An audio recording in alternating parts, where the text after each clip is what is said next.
ব্ৰিটিছৰ বিৰুদ্ধে প্ৰতিবাদৰ জুই পুৰুষ মহিলা উভয়ে জঁপিয়াই পৰিছিল এই সংগ্ৰামত।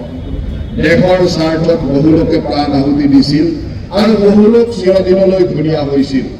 কুশল কৰ, মণিৰাম দেৱান, কনকলতা বৰুৱা, মুকুন্দ কাকতি, ছবিহুত আদিৰ প্ৰাণ ত্যাগে স্বাধীনতা আন্দোলনক তীব্ৰতৰ কৰি তুলিছিল।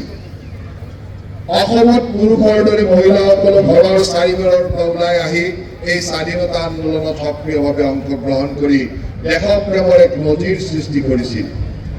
অসমৰ সাহসী মহিলাসকলে বিভিন্ন পন্থাৰে ব্ৰিটিছৰ বিৰুদ্ধে আচৰণ কৰিছিল। ইয়াৰ বহুকেইগৰাকী নিজৰ প্ৰাণ আহুতি দিছিল।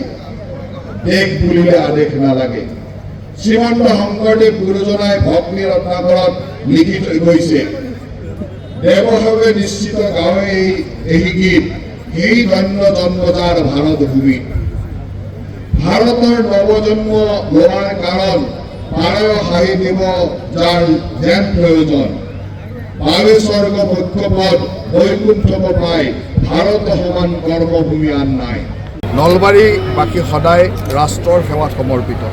ৰাষ্ট্ৰৰ কাৰণে, জাতিৰ কাৰণে, দেশৰ কাৰণে সকলো ত্যাগ কৰিবলৈ নলবাৰীবাসী সদায় আগ্ৰহেৰে থাকে। আৰু যোৱা ইতিহাসত যদি আমি চাওঁ, নলবাৰীৰ সেই ধৰণৰ ইতিহাস আমি দেখিবলৈ পাওঁ। স্বাধীনতা সংগ্ৰামৰ পৰাই তাৰ পিছতো যেতিয়াই জাতিটোৰ ক'ৰবাত সংঘাত হৈছে, নলবাৰীবাসী থিয় হৈছে। সেই পবিত্ৰ নলবাৰীবাসীক মই সেইকাৰণে শুভেচ্ছা জনাইছোঁ আৰু সেই একেই মনোভাৱেৰে দেশ আৰু জাতিৰ প্ৰতি সমৰ্পণেৰে যাতে আমি সকলোৱে আগন্তুক দিনত কাম কৰি যাব পাৰোঁ, তাৰ কাৰণে এই পবিত্ৰ স্বাধীনতা দিৱসত আমি সংকল্প লৈছোঁ আৰু সকলোৰ পৰা সেয়ে আগ্ৰহ কৰিছোঁ।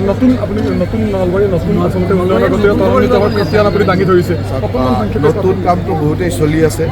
এতিয়া আমাৰ যিমানেই কাম চলি আছে, সেই সকলো কাম কিমান সোনকালে সম্পূৰ্ণ কৰিব পাৰোঁ সেই লক্ষ্যটো ৰাখিছোঁ। আজি নলবাৰীত অডিটৰিয়ামৰ পৰা, ষ্টেডিয়ামৰ পৰা, DC অফিচৰ পৰা, কনভেনশ্যন চেণ্টাৰৰ পৰা নতুন কাম, অজস্ৰ কাম আমি অনুমোদন দিছোঁ, অজস্ৰ কামৰ কাম আমি আৰম্ভণিও কৰিছোঁ। আমাৰ লক্ষ্য হ'ল যে 1-1.5 বছৰ 2 বছৰৰ ভিতৰত এই কামসমূহ সম্পূৰ্ণ কৰা। এতিয়া আমাৰ মূল লক্ষ্য থাকিব, যিমান আমাৰ ঘোষণা আৰু যিমান কাম আমাৰ শুভাৰম্ভণি হৈ গৈছে, এই কামখিনি অতি সোনকালে সম্পূৰ্ণ কৰা।